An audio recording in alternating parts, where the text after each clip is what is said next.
Since Generation Zero's launch back in March 2019, we've seen the game expand in so many ways, but the most promising route of Generation Zero's ongoing development has been crafting. And in April of last year, we got our first glimpse of what crafting could entail in the form of some hidden tutorials in the game. And since then, we've seen a demo of the crafting bench and some leaks on various crafting materials that we'll see in game. Honestly, 1 year later, and crafting is still the most exciting thing that I think will come in Generation Zero's early development. And with crafting coming in just a few short weeks, we are on the cusp of this game being changed forever, my dudes. So today, I'm going to break down everything we've learned over the past year, share information on some of the crafting materials, diagnose this new home screen in the game, and overall just get you dudes ready for the biggest thing to happen in this most excellent game. So the first example that we got of crafting in Generation Zero was in the form of some mysterious tutorials that appeared just about a year ago. So the way that we essentially will see crafting come to the game, as long as it follows this format, is we'll have various crafting stations, one of which being an apparel enhancement station, and maybe a few more that will be either crafting various utilitarian resources that we'll be able to use in the game, potentially upgrading our weapons, and so much more. So basically, all of these crafting stations will work together and will all be fed based off of a resource station, which will be the location that we will gather the various resources at in the game. We'll be covering the various resources we know so far in a later part on this video, but for now, the idea is that none of this is going to be taking up anything in your plundra, as far as I can assume. So this will all just be separate from the plundra, but after you're done crafting things, I'm sure that you'll then be able to store them in the plundra in order to manage your inventory as you see fit.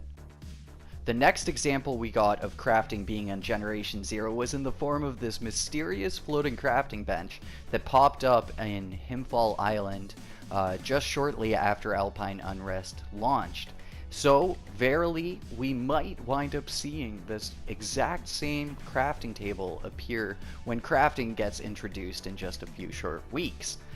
This crafting station might be at all safe houses, or it might be at select safe houses. We'll just have to wait and see how crafting truly comes to the game proper. So now, let's kind of assess this new home screen that we've got going on here.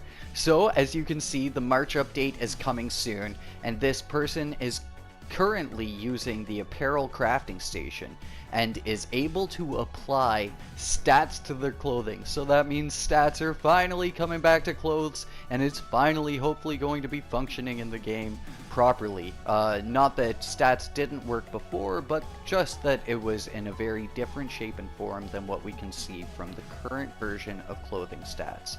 So from what we can see here, clothing stats basically will have some sort of a benefit and some sort of a deficit, and you'll have to collect these tertiary resources in order to kind of craft the various blueprints that you pick up for various apparel enhancements, and then you'll be able to apply those apparel enhancements to whatever clothing you see fit. This is kind of questionable how it's entirely going to function. Maybe the clothing that you choose for the apparel will affect the benefit that you get, or maybe it will all just be based on the blueprint that you pick up. So maybe you could pick up a variety of blueprints for the various crafting that you're planning on applying and the various stats that you're planning on applying. What we can see here is that all of the crafting recipes that are listed are all currently 1 crown recipes or dilapidated recipes. So potentially the way that we'll see stat enhancements come to the game is you'll have the same kind of schematic that we have for weapons currently. Basically, you'll have all the way up from dilapidated to experimental blueprints that you'll be able to pick up in the game, and these will offer greater and greater benefits and stat improvements to your clothes as you go up through the various crown levels. Now the question is will the deficit also be increased as you go through the crown levels? I think that that would be a very interesting way of balancing things, and it will make us really have to think about what kind of blueprint we're planning on applying to the various apparel item that we're planning on applying it to. So we can see here that the stat enhancements will come with kind of logical deficits to them. So the current stat benefit that we can see here is a camouflage bonus. And as your camouflage bonus goes up, the damage that fire does to you is also going to increase, which makes a lot of sense from a couple aspects.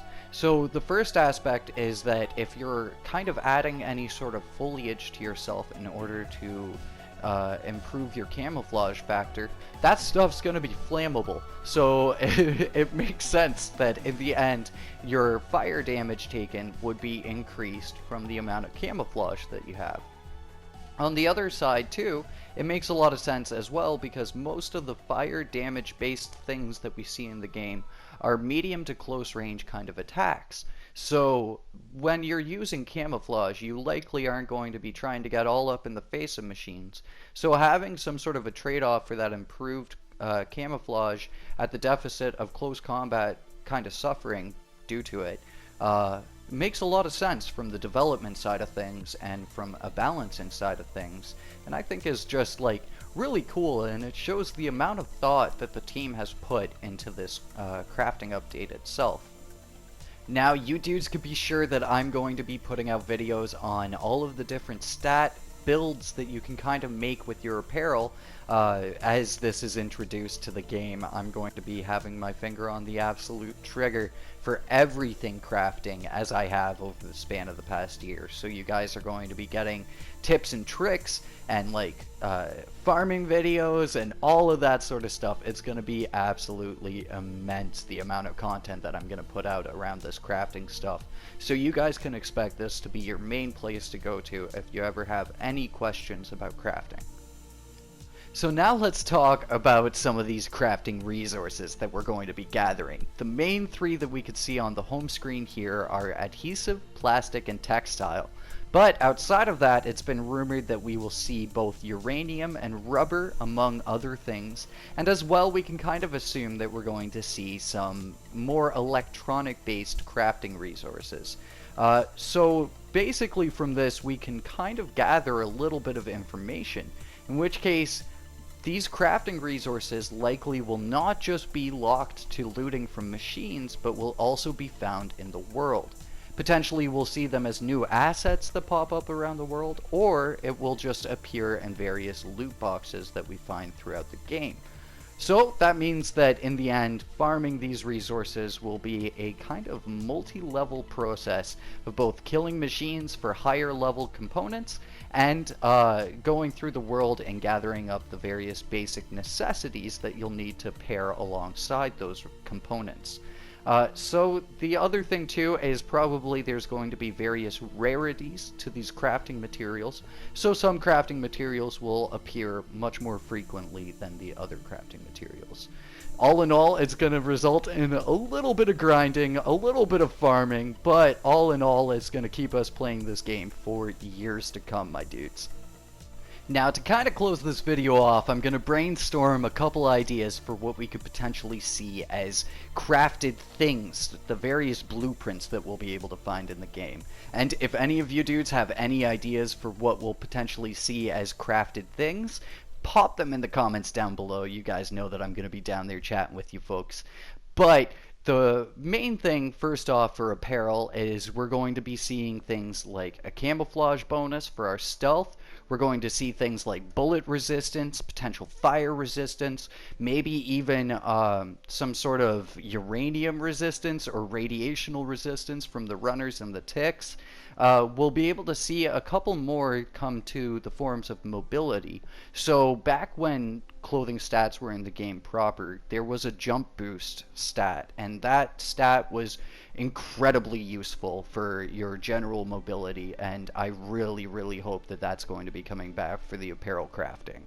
Now, outside of apparel crafting, we're going to also see ourselves probably be able to craft a variety of utilitarian tools. So, slapping some adhesive onto a grenade in order to turn it into a sticky grenade.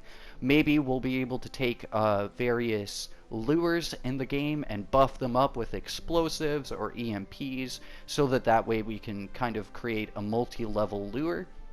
And we'll see a whole bunch of other things come along the lines of potential trap materials. Then outside of that, we're going to potentially be able to increase the stats on our guns or add a variety of brand new attachments that will come to the game. I could see us getting tons and tons of attachments in the form of blueprints that would then benefit the guns and add a level of customization to the weapons that you use in this game, thus making weapons a little bit more unique from player to player. But of course, those are all just my ideas for what we could potentially see come with crafting. I really feel like crafting has an absolutely insane amount of potential for this game and will be something that the developers can kind of reiterate and work on over years to come, and will just constantly provide a source of entertainment and a thing for us to do continuously in this game, outside of progressing through story missions and doing the rival grind and all of that sort of stuff. So, yeah, outside of that, for a final thing here, I'm going to make a solid bet on when this update's going to come out. And I really feel like it's going to come out on March 26th. So just maybe about a week or so away. And I really think that it's going to come out on the first year anniversary of Generation Zero. It seems like it's really far along in the process, finalized even. And so I feel like it's a safe bet to say that for the 1 year, we're going to see crafting introduced on the day. But let me know what you guys think. Do you think that it's going to come out on March 26th? Do you think it's going to be a little bit later than that? A little bit sooner than that? Of course, as always, pop your thoughts in the comments down below. But that's been it for me. You've been awesome. Thank you so much for watching, and I will catch you guys in the next one. Until then, peace.